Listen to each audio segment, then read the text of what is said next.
দিয়ে চলে যাচ্ছি।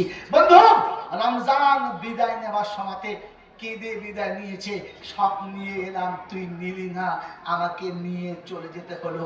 তামান্না রাখি আগামী রমজান পেলে কেঁদে তার আঁচল খালি করব, আর আমরা কিছু দিয়ে ভরে দেবো।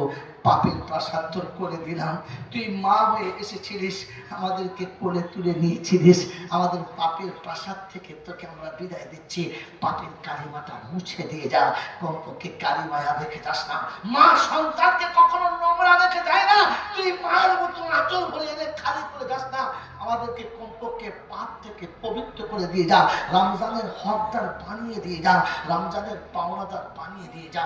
আল্লাহর কাছে দোয়া করি, আল্লাহ আগামী দিনে এমন ধর্ম আর এমন দিনের সাথে তুমি আমাদেরকে পাঠিয়েছো, এটা আমাদের তকদির। তুমি যদি না পাঠাতে কোন আস্থা করে পড়ে থাকতাম, কোন পাপের প্রাসাদের তলাতে কোন বিষ বৃক্ষ হয়ে জন্মগ্রহণ করতাম জানি না। তাই তুমি আমাদেরকে নিরাপদে সুশীতল ছায়াতে রেখেছো। দুনিয়া ছাড়ার আগে এরকম মানুষের মতো মানুষ হয়ে, মুসলমান হয়ে তোমার হুকুম, তোমার নবীর তরিকা জীবনে নিয়ে যেন যেতে পারি। সকলে বলি আমিন।